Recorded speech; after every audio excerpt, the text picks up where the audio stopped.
How to see suggested friends on a Snapchat. Now that's I'm going to show you guys in this quick video, so let's get started right away. To see suggested friends on a Snapchat, what you have to do is you have to click on your Bitmoji in the top left corner.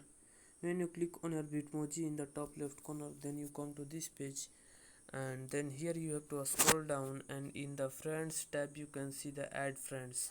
You have to click on the add friends in the friends tab. You have to click on this. Then here you can see all the friends in the under the quick add.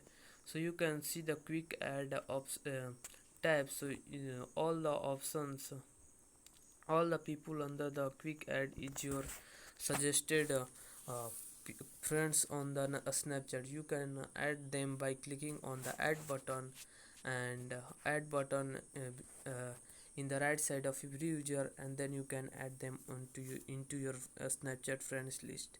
So that's basically that how you can see your suggested friends on a Snapchat.